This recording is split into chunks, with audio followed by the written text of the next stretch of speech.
Right now, in dispensaries all across America, there is a strain sitting on the shelf so famous, it is basically a household name. It has won cannabis cups. It has been name-dropped by Jay-Z, and for a while, it was the single most searched for weed in the entire country. But what almost nobody knows is that this legendary strain should never have even existed at all. It was not carefully bred over years in some lab. It was a mistake, a complete accident that came from a panicked grower, and a ruined harvest he almost threw straight in the trash. This is the story of how the biggest screw-up of one man's life became one of the most beloved strains in America. So let's go back to where it all started. Around 2011, there was a grower out in Las Vegas who went by the name Joesy Whales, real name Don Peabody. He was a former crane operator who had been out of the weed game for almost 20 years because his job drug tested him. When he finally got back into growing, he got lucky. A couple of generous breeders he met online hooked him up with some elite clones, including a sour dub, and what everyone thought was a Chem D, but in fact turned out to be a mislabeled Chem sister. His business partner, a guy named Ross Johnson, had also bred a batch of seeds crossing that Chem sister with the sour dub.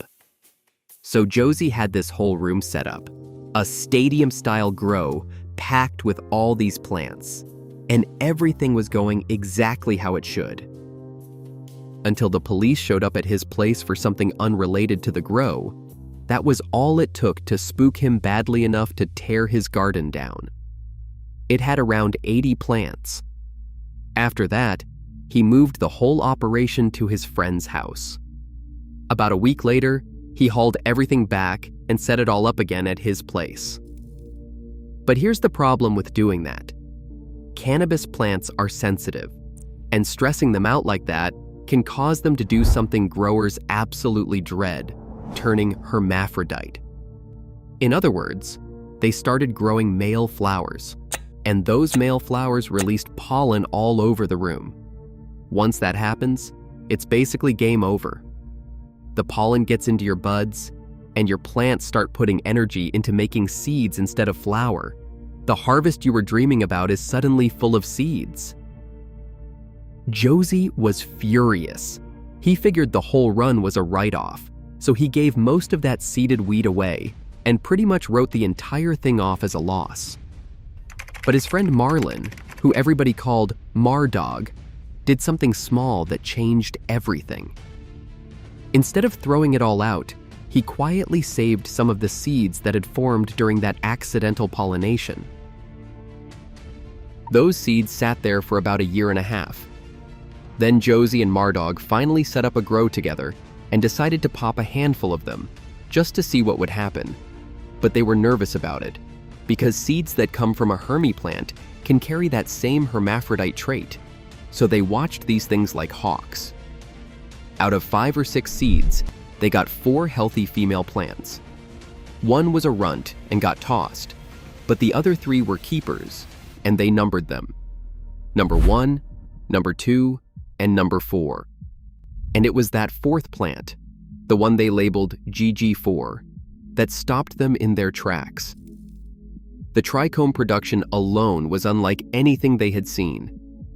The resin glands were so swollen and so dense that the buds looked almost white. It was so completely drenched in resin, so frosty and sticky and loud, that they knew instantly they had stumbled onto something special. The disaster crop had produced a diamond. Now, here's where the name comes in, and it's exactly what you'd think. This stuff was so sticky, so caked in resin, that when they went to trim it, it gummed up their scissors and stuck to absolutely everything.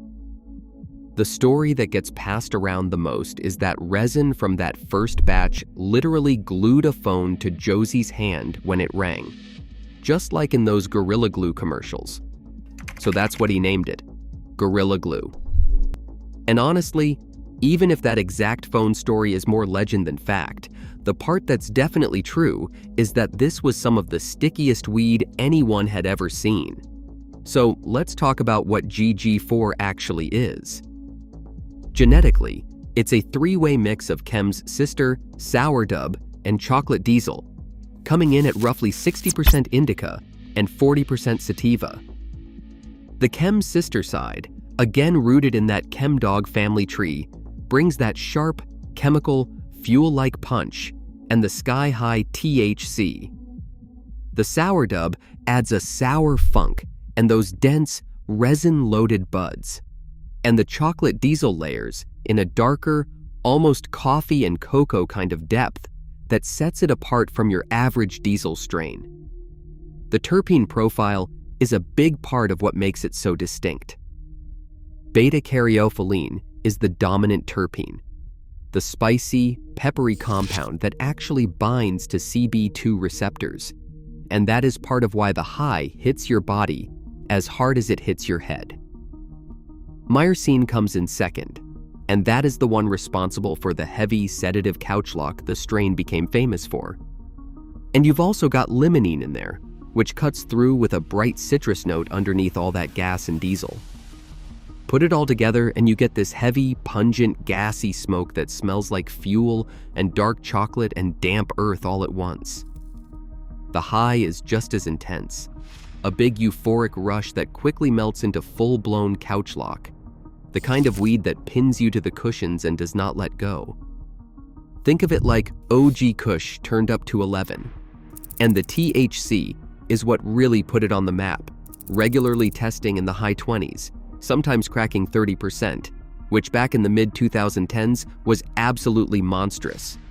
It became famous as one of the stickiest, most potent strains out there. And true to the spirit of the growers who'd helped him get started, Joesy didn't try to lock GG4 down and get rich off it. He gave the cutting away for free, online, with one rule. It always had to be passed along free, grower, to people who deserved it. And that's a big part of how it spread so fast. But that fame really exploded in 2014, when Gorilla Glue No. 4 entered the High Times Cannabis Cup and won first place in both Los Angeles and Michigan in the same year. 2 major wins, back-to-back, in a single year. It even went on to win a World Cannabis Cup in Jamaica and took home honors at the Emerald Cup as well. After that, demand went absolutely nuclear. Every dispensary wanted it. Every grower wanted to run it. And Gorilla Glue No. 4 became one of the most requested strains in the entire country, right up there with Blue Dream and OG Kush as something every cannabis consumer had heard of. But there was a problem with all that fame, and it had nothing to do with the weed. It was the name. Because there's another, much older Gorilla Glue out there, the actual adhesive company from Ohio that makes the glue, the tape, and the epoxy you've probably got sitting in your garage right now. And in March of 2017, that company filed a federal lawsuit against GG Strains, Joesy's company, for trademark infringement. Their argument was basically that GG Strains was cashing in on the reputation and the name they'd spent over 20 years building. And here's the thing that made it such a lopsided fight. Since weed is still illegal at the federal level, cannabis companies basically can't get federal trademark protection. So GG Strains was going up against a huge, established, federally protected brand with almost nothing to legally stand on. So they settled, just a few months later, in September of 2017. And the terms were rough. GG Strains had to drop the word gorilla completely, get rid of the gorilla in their logo, and hand over their website domain. Gorilla Glue No. 4 officially became GG4, or Original Glue. Gorilla Glue No. 5 became New Glue, and No. 1 became Sister Glue. The co-founder estimated the whole mess cost them around $250,000 to rebrand. No money actually changed hands between the two companies, but the message was loud, clear. The cannabis industry was growing up, and the big established brands were going to start treating it like any other business. It was a wild moment. A guerrilla weed strain that got passed around for free, getting hit with a corporate lawsuit like a Fortune 500 company. Sadly, the two men behind it did not get to enjoy the legacy for very long. Ross Johnson passed away in 2019, and Joesy Whales passed in 2020 at 69 years old. By most accounts, Joesy never even got rich off the strain. He used to say that it was the plant that was special, not him, that she was the celebrity, not him. He had handed the breeding torch off to a younger grower before he died, making sure the genetics would carry on. And carry on, they did. In 2020, Original Glue became the single most searched strain on Leafly, beating out longtime favorites like Blue Dream. Even now, years later, it is still sitting near the very top of the charts and still on shelves across the country.